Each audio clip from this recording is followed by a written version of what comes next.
Oi, gente, tudo bom? A gente vai conversar um pouquinho hoje sobre Canvas, Design Thinking e Pitch, certo? Eu vou abrir aqui o material para mostrar para vocês, tá?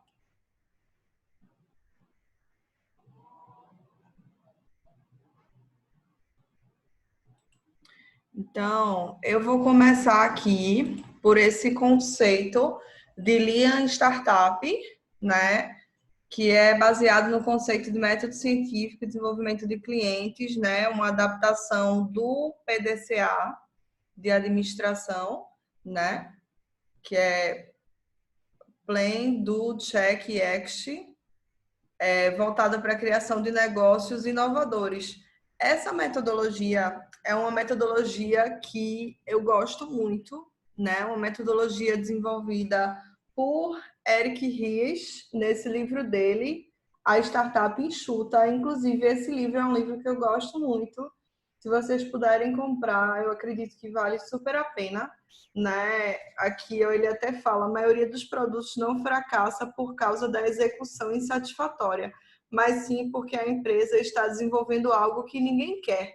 Eu acho que esse é o grande ponto, né? Principalmente é você ver se de fato existe uma oportunidade de mercado e aí você fazer teste, né? Você observar aquele comportamento do consumidor e você desenvolver algo que atenda aquela necessidade do mercado, né? Que atenda aquela expectativa, que exceda aquela expectativa. Então, Eric Ries, ele diz que startup é uma organização que existe para criar novos produtos ou serviços sobre condição de extrema incerteza. Por que incerteza? Porque por mais que a gente faça pesquisa de mercado, por mais que a gente faça um plano de negócios para tentar nos guiar, ainda assim é uma incerteza. É, quanto mais se for algo inovador, né? Que ninguém tenha feito ainda, né? Quanto maior for o oceano azul, quanto mais for inovador aquele negócio, maior o risco que a gente corre também, né? Então, essa condição de extrema incerteza faz com que as ferramentas e metodologias tradicionais de gerenciamento de negócio não se apliquem. E aí, a maneira tradicional, né, de se mencionar o progresso de um projeto é garantir que o mesmo caminho conforme planejado, na qualidade desejada, né, e com os custos previstos. O problema é que você pode executar com extremo sucesso o planejamento e ainda assim não chegar a qualquer resultado relevante. Então, o modelo de negócios sempre estará, né, baseado em determinadas hipóteses, né? A hipótese é a previsão que você tem de um resultado esperado. E aí, para validar cada uma dessas hipóteses, é preciso elaborar e executar alguns testes empíricos. E o resultado desses testes mostrarão se os esforços da startup estão sendo empregados no sentido de construir um negócio viável ou não. Porque de repente, se você faz o planejamento, analisa todas as variáveis e vê que aquele negócio não é viável, você nem tira ele do papel, né? Ou você faz um teste ali com seus possíveis consumidores e vê que de fato aquilo daquela forma não atende às necessidades ou você não consegue chegar a algo que seja viável financeiramente ou entregar exatamente aquilo que eles desejam, você nem tira o negócio do papel. Então, esse aqui é o ciclo, né, do Lean Startup. E aí o desafio da startup é minimizar o tempo necessário para atravessar este looping. Então, a gente tem ideias, né? Na verdade, aqui é o modelo, né, principal para o acontecimento desse ciclo, e esse ciclo precisa ser aplicado constantemente, né, e o tempo de custo para isso precisa ser minimizado para que essa startup possa sobreviver. Então, a gente sempre vai precisar ter as ideias, né? Construir o produto, medir, ter os dados, aprender e sempre entrar nesse eterno looping, né? Então, construir. A entrada no ciclo acontece com a construção do produto mínimo viável, MVP. O que é isso? É a versão mais simples possível de um conceito, produto, que permita a startup dar uma volta completa no ciclo, né? Adquirir o aprendizado validado. Ou seja, é o produto mais simples, é a versão mais simples para atender as expectativas do cliente, e aí você coloca ele no mercado para que o cliente possa ir dando sugestões e ele vai evoluindo com o tempo. Então, o iPhone 1 é MVP da Apple, né? No início ele não tinha várias questões, câmera, 3G, GPS, modem para PC, MMS, troca de fotos, Bluetooth. O MVP do Facebook também, né? Era super simples o layout, a gente pode ver. Da Virgin também, o primeiro avião. E aí, depois a gente tem que entrar sempre na questão de mensurar os resultados, né? E aí tomar a decisão mais difícil para qualquer empreendedor. Manter a estratégia que eu tinha adotado antes ou mudar para uma nova. E aí, gente, analisado isso, a gente chega no Canvas, que é uma ferramenta que eu acho muito interessante, que é como se fosse um plano de negócios em formato de imagem.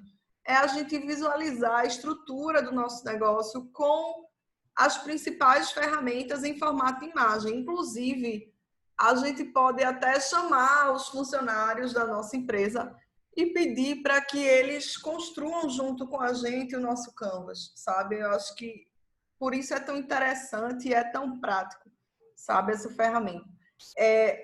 E aí, então é exatamente isso, né? O modelo de negócios, como a gente já viu também, é a questão de como a empresa ela faz para capturar, né, e mensurar valor e ganhar dinheiro com aquele determinado negócio. Então, o modelo de negócio, por exemplo, da Gillette, né, e da impressora é justamente faturar com cartucho ou com a lâmina de barbear, porque aquilo faz com que a gente fique preso, de certa forma, e continue ali sempre consumindo esses produtos. Modelo de negócio do Google, por exemplo, são os termos de busca, né? São os nossos dados ali que ele está vendendo para ganhar dinheiro em cima disso. E aí é interessante a gente observar todas essas questões de ter inovação não só no produto, mas também no modelo de negócios, né, na forma como você ganha dinheiro. Tem um pensamento de design mesmo, tem uma atitude de design. Então, não copiar os competidores, mas pensar de uma forma diferente e sempre testar antes de construir. Então, assumir risco antes de experimentar. Foi isso que essas empresas fizeram, né? A Google, a Xerox, a Epson e várias outras. E aí, só para vocês verem, né? Bem interessante o modelo de negócios do Canvas. O Canvas é assim, né? Vocês encontram essa figura facilmente na internet para vocês formarem o Canvas da empresa de vocês, e ele se divide dessa forma, né? Então, seriam as atividades chaves da empresa, quais são as atividades principais daquela empresa para o funcionamento dela, né? Seria a logística e as operações, se a gente fosse observar dessa forma. Proposta de valor é aquilo que a gente está falando tanto hoje em dia, né? Qual é o propósito da empresa, o que é que ela entrega, o que é que ela vende para o cliente. E é isso que a gente tem até que reavaliar hoje em dia. Como é que eu estou me posicionando no mercado? O que é que eu estou entregando? O que é que eu estou mostrando para esse cliente? Né? Porque a empresa tem que ter uma missão de vida, tem que ter um porquê de ter nascido. E isso tem que estar muito claro, senão vai haver ruído aí na comunicação. Relacionamento com os clientes é a forma como eu me relaciono com os clientes. Eu tenho um CRM, eu tenho um banco de clientes ali ativo para estar sempre mandando e-mail marketing para esses clientes, para estar mandando as promoções, para estar falando com ele no aniversário, enfim, para estar me comunicando com ele. Agora, nessa época de pandemia, né? Estou me relacionando com ele através das minhas mídias sociais, através do meu WhatsApp, como é que está esse meu relacionamento? Até porque o cliente é uma excelente fonte para sugestões, né? Para possíveis melhoras dentro da empresa, de produtos, serviços, enfim. E muitas vezes a gente esquece até do feedback de pós-compra, que é importantíssimo, né? Segmentos de clientes, então, cada vez mais é mais importante que a gente segmente os nossos clientes, né, por perfis demográficos, de sexo, idade, classe e renda, mas principalmente por perfis psicográficos, então, são as personas, né, como são esses meus clientes, o que eles fazem, como eles se comportam, e aí, se eu tenho perfis cada vez mais segmentados, eu vou ter estratégias de marketing cada vez mais acertadas, né, para cada um desses públicos, cada vez mais segmentadas. Que eu vou escolher os canais adequados, enfim, a mídia adequada, a comunicação adequada, tudo isso. Aí aqui, na parte de baixo, eu tenho as principais fontes de receitas da empresa. Eu tenho os canais, que seria em Kotler a parte de praça mesmo, né? Como faz para que tudo chegue até o cliente. Então, essa questão de logística nesse sentido da entrega ao cliente, que é algo que a gente tem que repensar muito hoje em dia, porque está mudando bastante, né? A logística cada vez mais tem que ser integrada com o marketing, por conta do e-commerce, né? Por conta do delivery que está acontecendo. A gente tem que ter uma estrutura cada vez melhor. Os principais recursos aqui da empresa utilizados, a estrutura de custo, ali as principais parcerias que essa empresa tem. Então, eu tenho que ver quais são os meus principais parceiros que vão garantir ali um desconto para o meu cliente, que vão garantir um benefício, enfim, que vão me ajudar em determinadas ações. Quais são essas minhas principais parcerias? Então, é bem interessante a gente ver a empresa dividida dessa forma. O Canvas realmente ajuda bastante essa imagem, né? E aí tem essa questão também que as pessoas elas delimitam nesses pontos aqui, né?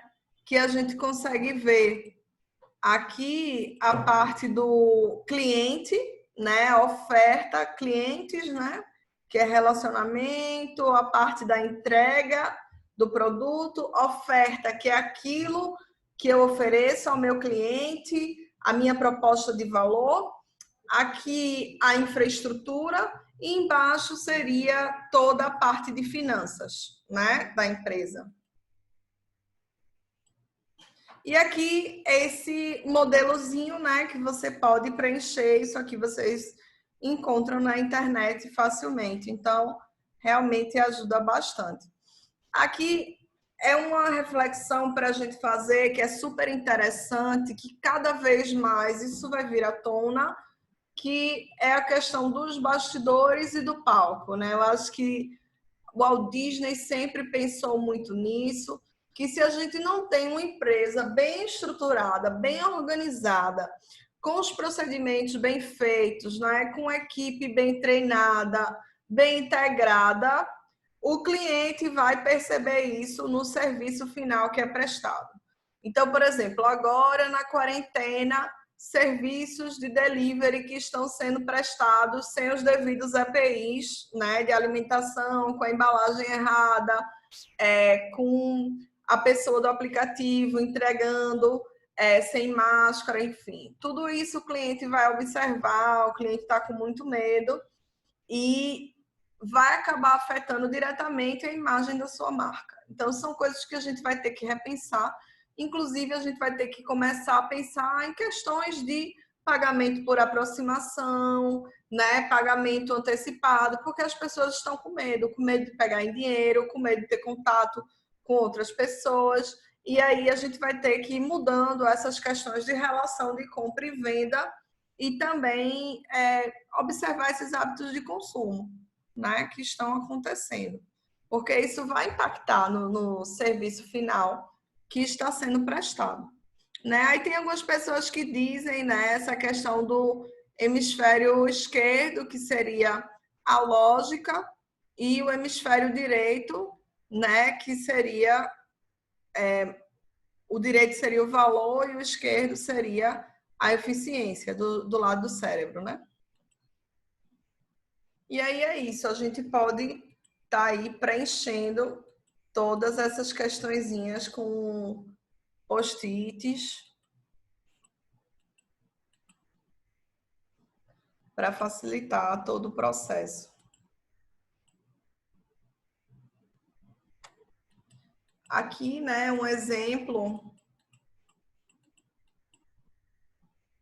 A proposta de valor, por exemplo, do iTunes, né, do iPod, é ter uma experiência musical contínua, né, você escutar em tudo, como é do Spotify, por exemplo, porque a gente tem que entender o seguinte, que é experiência, né, que as pessoas estão buscando hoje, as pessoas estão buscando personalização cada vez mais. Então, a gente tem que produzir os conteúdos pensando em várias mídias diferentes, pensando na continuidade da mídia. Eu posso começar a escutar uma música aqui, mas eu quero também compartilhar essa música no meu Instagram, por exemplo, né? Ou que o Netflix está fazendo agora, compartilhar o filme no Instagram. E ou o que o Netflix faz, né? Que você começa na TV, termina no tablet, dá um pause no celular e tá tudo ali conectado. Então, é o que Jenkins fala nesse livro, que eu também gosto muito, que é a cultura da convergência. A gente tem que pensar que as mídias, elas se convergem e elas conversam, a gente tem que pensar em cada plataforma, né? O consumidor, ele tá ali, ele controla o conteúdo que ele quer assistir, na hora que ele quer assistir. E a gente, como empresa, tem que pensar também todas essas questões, né? Que tudo isso mudou, querendo ou não, o consumidor ele tem o poder de produzir conteúdo, de denegrir a imagem da nossa marca quando ele quiser, quando ele achar conveniente, de pesquisar mais informações sobre a nossa marca, né? Ele tem muito mais poder de produzir conteúdo, enfim. Então, muita coisa acabou mudando, né? Nesses aspectos. E aí eu acredito que em relação a Design Thinking, a Canvas era isso que eu queria mostrar para vocês. Aqui mostra um modelo, né, do Canvas do Facebook, por exemplo. E aí, só para exemplificar, né? Então, parcerias chaves, PayPal e Zinga, atividades chaves, manutenção da plataforma, desenvolvimento de software, recursos chaves, engenheiros, marca, infraestrutura de TI, base de clientes, estrutura de custo, mão de obra especializada, infra de TI, recursos chaves, né? Engenheiros, marcas, infraestrutura de TI, base de clientes, oferta de valor, plataforma de interação social, audiência de anúncios, audiência de jogos, relacionamento, efeito de rede, longo prazo e custo de mudança, canais, facebook.com, facebook/ads, apps de parceiros, plataforma Facebook, fontes de receita, links patrocinados, Facebook Crédito, e os segmentos de clientes são internautas, são grandes empresas, querendo ou não, que anunciam, né? E pequenas e médias empresas e desenvolvedores de jogos e aplicativos, certo? Acredito que é isso, em relação a Canvas, que eu queria mostrar para vocês.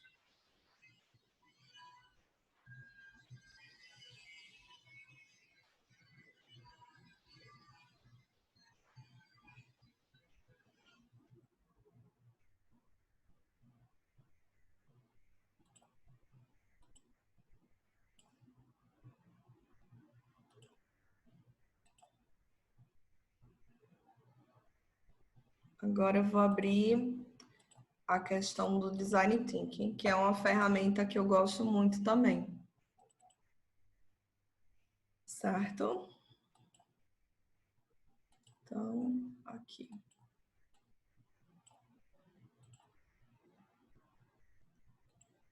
Design Thinking, a tradução já diz, né? Pensar como design.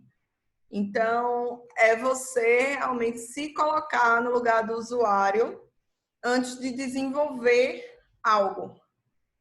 E aí, existem etapas, né? Para participar desse processo, mas é extremamente importante você testar tudo aquilo ali, né? Eu acho que realmente, às vezes, você tem uma ideia maravilhosa, mas a gente sabe que ideia sem mercado é invenção, não é inovação, né? Porque inovação é justamente uma ideia que, de fato, gere valor para o cliente, né? Então, a gente normalmente, né, resolve problemas tendo contato com o problema, trabalha usando apenas a própria opinião e a experiência para resolver e já tem uma solução em mente. E aí o design thinking é realmente uma mudança no mindset. E ele usa a questão da multidisciplinaridade a partir de técnicas de empatia, de se colocar no lugar do outro, colaboração e experimentação. Então, quais são os passos, né, do design thinking? Você vai explorar o problema para além do que é dito, você vai fazer toda uma análise ali, você vai ter uma atenção ao usuário ou a quem sofre com o problema, né, que a gente chama de aquela pessoa que tem aquela dor. Então, não adianta você chegar para mim e dizer, Mariana, crie um aplicativo para usuários de ônibus e eu não ando de ônibus e como é que eu vou me sentir no lugar daquela pessoa que anda de ônibus? Então, minimamente, eu preciso ir conversar com aquelas pessoas, eu preciso começar a andar de ônibus para entender melhor como é que funciona aquele processo, sabe? Mergulhar naquela ideia, né, criativa, mas ter aquelas vivências antes para conseguir entender melhor aquela dor. Então, abertura para experiências e influências importantes para o problema. E aí, observação, para depois ter descoberta, entendimento, experimentação, erro e teste. Então, essas são as etapas, né, para o design thinking. Então, design thinking, ele tem esse pensamento integrador, né, entre as pessoas, o que é que as pessoas desejam realmente, entender esses anseios, essas necessidades, desejos, o que é viável em termos de negócios, né, o que eu consigo fazer financeiramente, né, e viável mesmo, em termos práticos, né, e técnico, né, factível. Então, é um pensamento aí integrador. E aí gera soluções para produtos, serviços, processos, modelos de negócios e também para problemas complexos.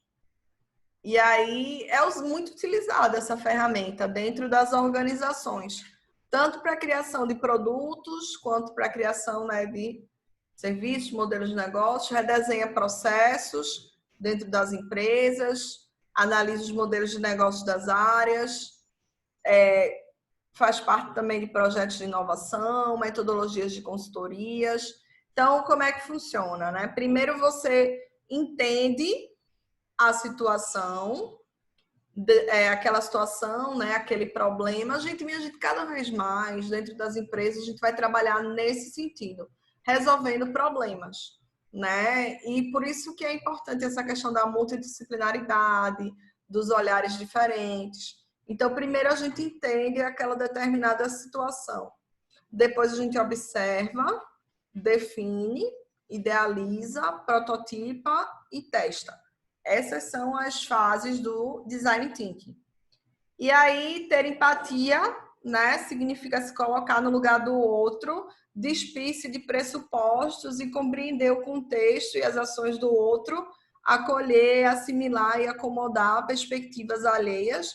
Colaboração significa pensar conjuntamente, co-criar em equipes multidisciplinares, aquilo que eu estava dizendo, para que o nosso pensamento e capacidade de entendimento se multiplique exponencialmente. São olhares diferentes.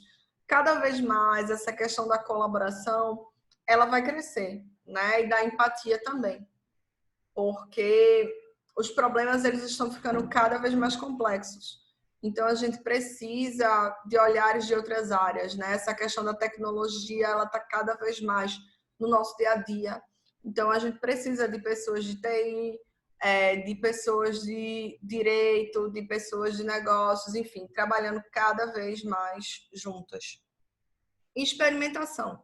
Sair do campo das ideias, da fala e construir e testar soluções para evitar problemas na fase da implementação, né? Você cria um protótipo. E não necessariamente o protótipo precisa ser um produto mínimo viável, né? Uma versão ali mais simples do produto. Pode ser uma versão assim mais inicial, um protótipo de como seria. Pode ser só um desenho ali, né, de como ficaria, para que vocês já imaginem, né, já possam ter uma visualização geral e já comecem a experienciar. Então, identificadas as necessidades dos atores envolvidos nos projetos, né, e as oportunidades que emergem do entendimento de suas experiências, né, e prováveis oportunidades que emergem do entendimento de suas experiências. Isso é a empatia. Então, abrir o olhar e se preparar para pesquisas de campo. Colher todos os dados existentes e disponíveis para insights e fazer o planejamento e organização da equipe. E aí, existem essas questões, né? Que vocês podem fazer, que são entrevistas, que é justamente perguntar às pessoas, então, o que as pessoas dizem que fazem. Tem um design participativo, que é o que você fazer o que as pessoas fazem, né, sendo usuárias daquele produto ou serviço, e o olhar etnográfico, observar o que as pessoas fazem. Então, tem esses três pontos aí. E aí, organizar essas informações coletadas, buscar padrões que auxiliem na resolução do problema, porque você vai estar com dados, né, empíricos, você não vai estar só com achismos. E aí você tem algumas ferramentas do Design Thinking. Você tem o mapa de empatia, você tem cartões de insight, personas e mapas conceituais. Cartão de insight são reflexões embasadas em dados reais das pesquisas, transformadas em cartões que facilitam a rápida consulta e o seu manuseio. Certo? Então, o título e outras codificações, como local de coleta, momento do ciclo de vida do produto, para facilitar a análise. É um resuminho ali do insight que você obteve. O mapa de empatia é bem bacana, né? Porque você pega os dados ali daquele usuário, André, idade 27, e aqui você observa, por exemplo, André, o que pensa e o que sente. Então, tenho medo de falhar na primeira empreitada, né, sobre empreendedorismo. O que houve? Os pais sempre dizem para arrumar um emprego. Sempre houve histórias de pessoas que também se deram bem. O que fala e o que faz? Quero montar minha empresa, estou estudando essa alternativa. Não quero ganhar dinheiro para os outros. O que vê? amigos abrindo empresas e alguns já bem-sucedidos. A internet cada vez mais presente no dia a dia. Quais são suas dores? Há muitas incertezas se abrir um negócio vai dar certo.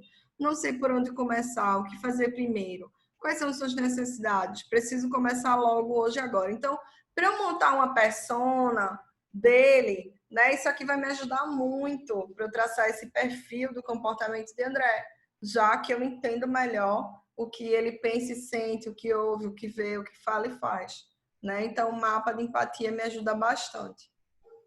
E aqui tem outras ferramentas, né? Gerar ideias inovadoras para o tema do projeto, usar ferramentas de síntese para estimular a criatividade e gerar soluções. Então, a gente tem brainstorming, né, que é a tempestade de ideias, matriz de reenquadramento e reverso. Então, o brainstorming, técnica de gerar ideias, regras, qualidade pela quantidade, evite julgar ideias ousadas são bem-vindas. Então, você coloca todo mundo numa sala, diz qual é o problema e as pessoas vão dando ideias, né? A lógica realmente é que você diga a ideia que você teve, de repente pega um pedaço da ideia de um, junta com a ideia do outro e dali pode nascer uma ideia bem bacana, né? Combinação e aprimoramento de ideias. O objetivo é visualizar a ideia ou conceito desenvolvido na fase de experimentação a partir de um protótipo e requer ideia, conceito validado na fase anterior. Com o protótipo pronto e validado, inicia-se a fase de planejamento, implementação, lançamento do projeto de negócio. Ao final, deve ter definido qual a ideia, qual a necessidade a ser resolvida, quais os benefícios da minha ideia, como executá-lo e quais são os casos de sucesso. Antes disso, tem a matriz de reenquadramento, que é a busca de quebrar padrões estabelecidos do pensamento, analisando um problema pelas mais diversas perspectivas. Por exemplo, com base nas diferentes personas, você pode pensar como cada uma delas aborda uma questão, né? Qual é o pensamento de cada uma.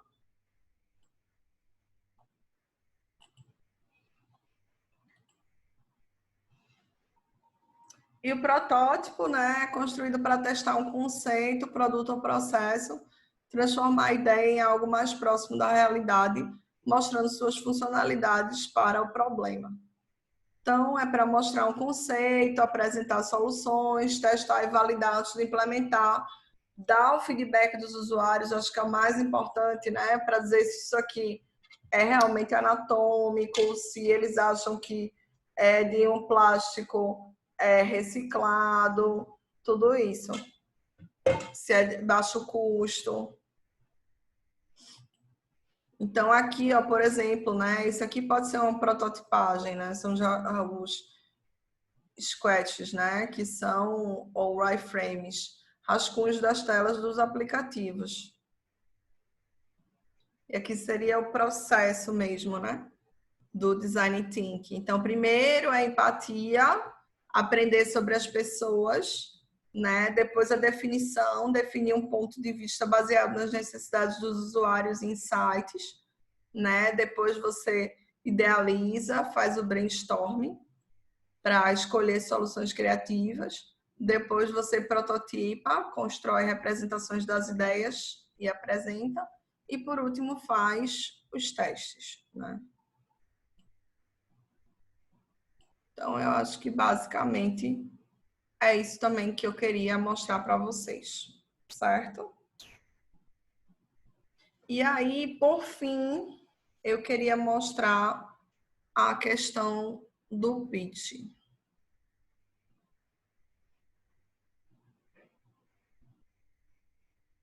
Deixa eu ver aqui.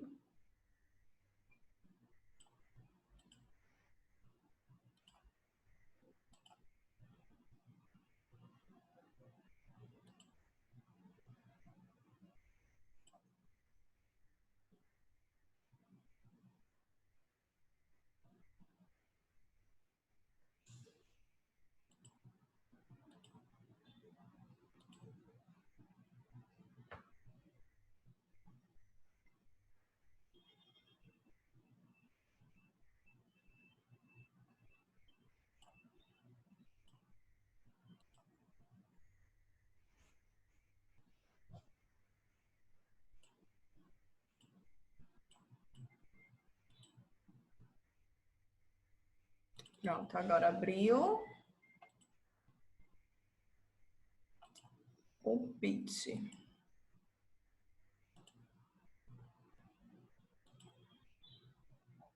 Então, o que danado é essa palavra, né, pitch?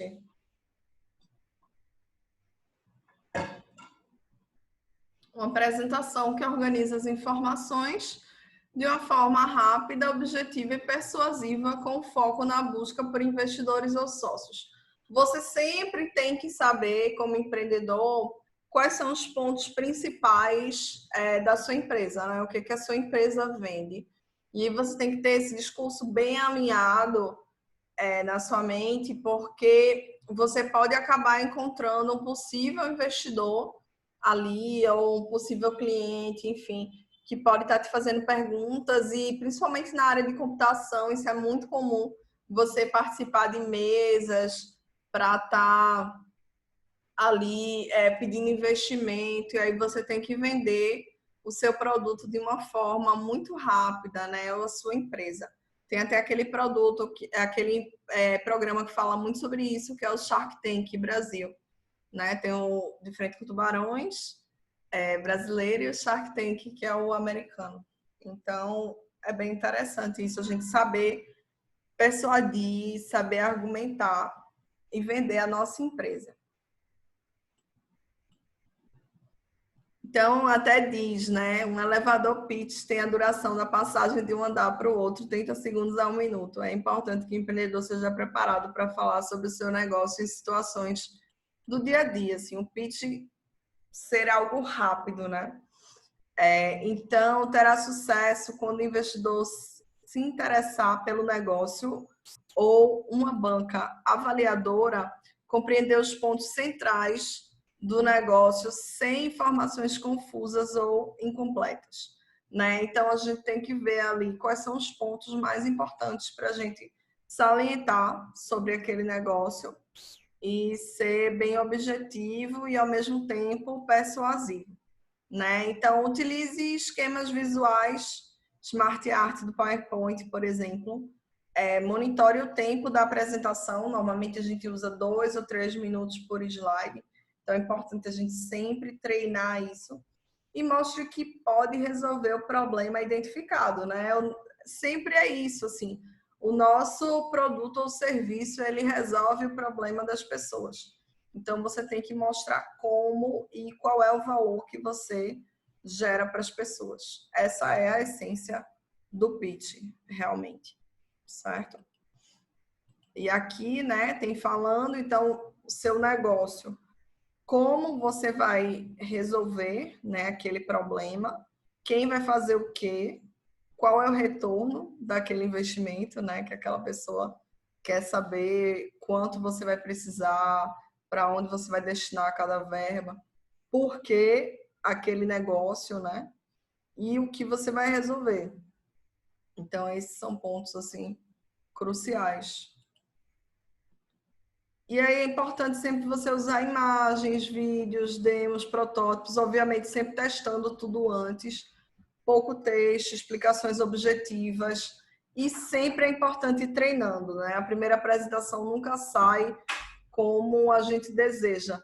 É sempre importante a gente ir treinando para melhorar essas questões da apresentação, tomar cuidado com vícios de linguagem, com algumas palavras específicas também, mas isso é questão de treino. Então, não leia os slides, esteja sempre de frente para o público, tente olhar ali, pelo menos para todas as pessoas da banca. Poluição visual nos slides, né? Menos é mais. Tente não usar muitos recursos sonoros ou visuais, piadas também. Não é bacana. Erros ortográficos, sempre revise tudo antes. Adjetivos de supervalorização também não é interessante. E mais de uma pessoa apresentando também não é bom. Então, slides, eles servem para reforçar o que está sendo falado. É só um guia ali, é uma ponte. Imagens transmitem mais a mensagem. Portanto, as imagens, elas precisam dizer algo. e não apenas ilustrar. E elas são mais fáceis de memorizar. O público vai conseguir ler os slides antes de você terminar de falar. Então, não coloque muitos textos, apenas tópicos. Então, por exemplo, esse slide aqui não está bacana, né? Muito texto, letra muito pequena, nenhuma imagem. Esse aqui também, né? Esse aqui tem muito texto, texto em cima da imagem, letra muito pequena, imagem sobre o texto, imagem que não diz nada. Então, esse slide, por exemplo, no Japão, 72% dos trabalhadores de meio período são mulheres, já fica um slide mais clean, né? Um slide que passa essa informação e que tem uma imagem que a gente consegue já identificar melhor aquilo que está querendo dizer. Então, é bem importante que a gente coloque no nosso projeto essas questões, né? O problema que o negócio está resolvendo, quais as tendências também que indicam que é um bom negócio, qual é a solução, né? Qual é a essência do negócio, e figuras, imagens, pesquisas, enfim, demonstrativos. Como, né, o modelo de negócio, como o negócio gera dinheiro, qual é o quantitativo e qualitativo, o truque, quais os aspectos únicos do negócio, né? O que só ele faz, ou o que ele faz de melhor ou de diferente. E aí você vai colocar outros aspectos, né? Aspectos de marketing, vendas, investimentos necessários, as principais ações, principais clientes a conquistar, concorrentes diretos ou indiretos, cases internacionais, o time, né? Quais são as principais funções do time, as projeções em milestones, né? Os principais indicadores, o status e cronograma, o que você espera fazer, o call to action, né? O que está ok, o que é que falta.